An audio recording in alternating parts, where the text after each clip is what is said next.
दोस्तों भारतीय सेना को जितना भी तारीफ की जाए उतना ही कम है, क्योंकि भारतीय सेना के हर एक जवान, हर एक सिपाही अपनी जान हथेली पर रखकर देश की हिफाजत दिन रात करते हैं। तभी हम और आप अपने घरों में चैन की नींद सो पाते हैं। लेकिन क्या आपको पता है कि भारत का एक ऐसा जगह जहां -70 डिग्री सेल्सियस में भारतीय सेना दुश्मन की गोली से नहीं बल्कि ठंड के कारण देश की हिफाजत करते करते शहीद हो जाते हैं। जी हाँ दोस्तों, हम बात कर रहे हैं पूरी दुनिया का सबसे ऊंचा युद्ध क्षेत्र की, यानी सियाचिन ग्लेशियर की। तो दोस्तों आज के वीडियो में जानेंगे कि आखिर बर्फ से ढकी सियाचिन ग्लेशियर भारत के लिए क्यों इतना खास है और हमारे सैनिक किन किन परिस्थितियों का सामना करते हैं। दोस्तों कारगिल युद्ध के दौरान पाकिस्तान घुसपैठियों ने सियाचिन पर अपना कब्जा जमा लिया था। तब इस इलाके को वापस लेने के लिए भारतीय वीर जवानों ने सर्वोच्च बलिदान दिया था। तभी से हमारे सैनिक सियाचिन ग्लेशियर पर दिन रात पहरा देते हैं। आपको जानकारी के लिए बता दें कि सियाचिन ग्लेशियर पर -70 डिग्री सेल्सियस ठंड के साथ साथ 100 से 200 किलोमीटर प्रति घंटा की रफ्तार से बर्फीली हवाएं चलती हैं, जो कल्पना से परे है।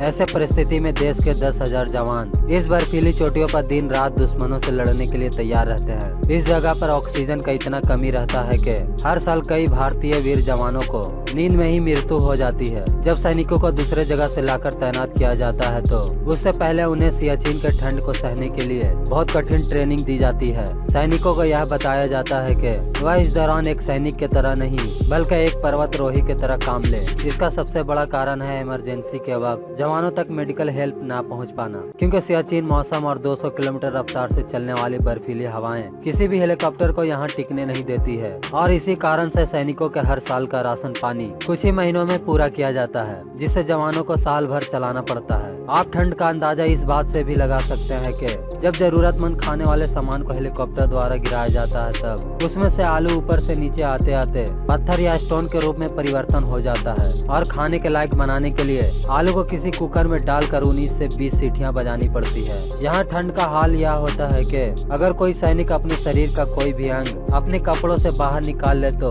वह अंग तुरंत जम जाता है और उसे काटना पड़ता है। अगर उस अंग को नहीं काटा गया तो हाइपोथर्मिया बढ़ने लगती है और कुछ ही सेकंडों में जवानों की मौत हो जाती है। दोस्तों यहाँ पानी पीने के लिए सैनिकों को बहुत ही मुश्किल का सामना करना पड़ता है। यहाँ कम तापमान होने के कारण पीने का पानी हमेशा बर्फ के रूप में जमा रहता है, जिसे पीने के लिए जवानों को घंटों तक उबालना पड़ता है और कुछ ही मिनटों में पीना पड़ता है, क्योंकि जल्द ही वह पानी फिर बर्फ के रूप ले लेता है। हमारे सैनिक कितना कठिन परिस्थितियों में रहते हैं आप इस बात से भी अंदाजा लगा सकते हैं कि यहाँ पर जवानों को कई महीनों तक नहाने, टूथपेस्ट करने, यहाँ तक शेविंग करने की इजाजत नहीं दी जाती है। इसका मेन कारण यह है कि जैसे ही टूथपेस्ट को बाहर निकाला जाता है वह बर्फ बन जाता है। साथ ही ठंड के कारण जवानों की स्किन इतना नाजुक हो जाता है कि जरा सी खरोंच से भी स्किन फटकर बड़ा घाव के रूप ले लेती है, जो सैनिकों को जान ले सकती है। अब आप समझ चुके होंगे कि यह जगह हमारे जवानों के लिए कितना बेरहम और खतरनाक है। लेकिन फिर भी देश के इन जवानों को देश की हिफाजत तो करनी है, इसलिए इन जवानों को हर दिन पेट्रोलिंग करनी पड़ती है।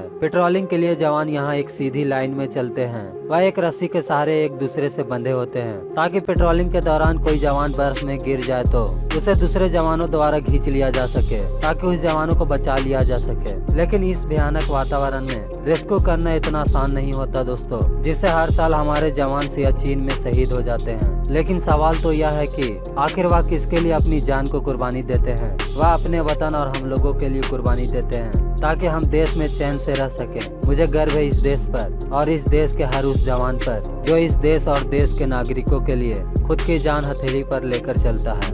दोस्तों अगर आपको इस देश और इस देश के वीर जवानों पर गर्व है तो इस वीडियो को लाइक और अपने दोस्तों में शेयर जरूर करें। साथ ही इसी तरह के वीडियो को देखने के लिए हमारे चैनल को सब्सक्राइब जरूर करें। मिलते हैं नेक्स्ट वीडियो में, तब तक आप अपना और अपनों का ख्याल रखें। जय हिंद।